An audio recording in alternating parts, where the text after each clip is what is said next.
कर्नाटक में बजरंग दल पर मचा सियासी बवाल मध्य प्रदेश में भी अपना पूरा असर दिखा रहा है। कांग्रेस के मैनिफेस्टो में बजरंग दल पर बैन की बात का मुद्दा उठाकर बीजेपी ने कर्नाटक में चुनाव प्रचार का पूरा रंग भी बदल दिया है।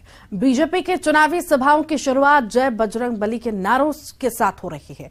आलम यह है कि कांग्रेस बैकफुट पर है और यह साबित करने में जुटी है कि बजरंग दल का बजरंग बली से कोई रिश्ता नहीं है। देखिए रिपोर्ट। क्या कर्नाटक का वादा मध्य प्रदेश में कांग्रेस के लिए मुसीबत बन गया है? प्रधानमंत्री नरेंद्र मोदी ने कर्नाटक में प्रचार के दौरान जिस दिन पहली बार कहा था कि कांग्रेस के मैनिफेस्टो में बजरंग दल पर बैन की बात कही गई है, उस दिन से अब तक सिर्फ बजरंग दल ही नहीं बल्कि बजरंग बली भी सियासत के केंद्र में है। बीजेपी कह रही है कि पहले कांग्रेस ने श्री राम को ताले में बंद किया और अब बजरंग बली बोलने वालों को ताले में बंद करना चाहती है। बीजेपी इस एक दाव से कांग्रेस को सिर्फ कर्नाटक में ही नहीं बल्कि दूसरे चुनावी राज्यों में भी चित करना चाहती है। उधर कांग्रेस भी इस विवाद से बाहर निकलने के लिए रास्ता तलाश रही है। कमलनाथ का कहना है कि कांग्रेस के कर्नाटक मैनिफेस्टो में बजरंग दल पर बैन की बात नहीं कही गई है। कर्नाटक के मैनिफेस्टो में बजरंग दल को बैन करने की बात नहीं करी गई। स्पष्ट है, लिखा हुआ जो है।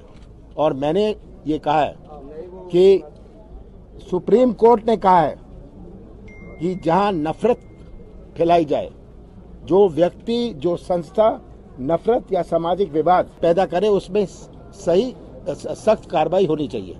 ये तो सुप्रीम कोर्ट ने कहा है, तो इसमें पूछने की क्या बात है? अगर सुप्रीम कोर्ट ने एक दफे नहीं 5 दफे कहा है कि जो ऐसी संस्थाएं हैं, जो ऐसे लोग हैं, हम किसी को टारगेट नहीं कर रहे। जो अपने आप इस प्रकार की चीजों में सम्मिलित हैं, उन पर सख्त कार्रवाई होनी चाहिए।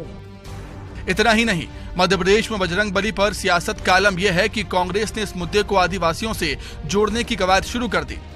कांग्रेस विधायक अर्जुन काकोड़िया ने तो बजरंग बली को आदिवासी बता दिया। कमलनाथ की सभा में काकोड़िया ने कहा कि बजरंग बली आदिवासियों के हैं और कोई बजरंग बली को बदनाम करेगा तो आदिवासी समाज बर्दाश्त नहीं करेगा।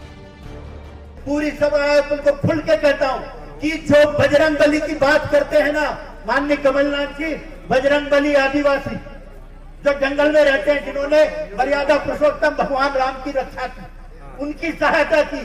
कोई अयोध्या की सेना नहीं गई थी, कोई क्षत्रियों की सेना नहीं गई थी, कोई ब्राह्मणों की सेना नहीं गई थी। वहां पे अगर राम भगवान को मदद किया है तो आदिवासियों ने मदद किया है, आदिवासियों ने मदद किया। हम ये बर्दाश्त नहीं करेंगे अगर कोई हमारे परम भक्त, कोई हमारे बजरंग बली जो आदिवासी है, अगर उसका कोई अपमान करेगा, उसका नाम लेकर अगर कोई सड़क पे उतरेगा और उसको बदनाम करेगा, आदिवासी समाज उसको छोड़ेगा नहीं, ये छोड़ेगा नहीं।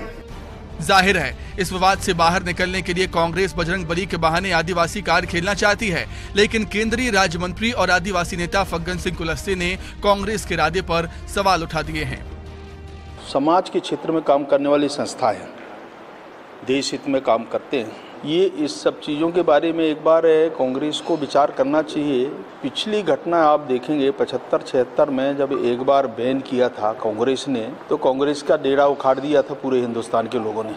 77 में इतनी बुरी हार हुई थी। सार्वजनिक हित में, देश हित में, समाज हित में काम करने वाले कोई भी संगठन हो, उन पर बैन लगाने की बात करना मुझे लगता है ये ठीक नहीं है। क्योंकि आज पूरे हिंदुस्तान में देखें, जितने धार्मिक संस्थाएं हैं, जितने इस प्रकार के संगठन हैं, समाज में काम करते हैं, कहीं ना कहीं रचनात्मक कार्यक्रमों में उनकी भागीदारी होती है, और उसको लेकर के बैन लगाने जैसी बात करना ये ठीक नहीं है। बहरहाल, कर्नाटक से शुरू हुआ सियासी बवाल अब मध्य प्रदेश तक और बजरंग दल से शुरू हुई राजनीति बजरंग बली तक पहुंच चुकी है। Bureau report, news 18।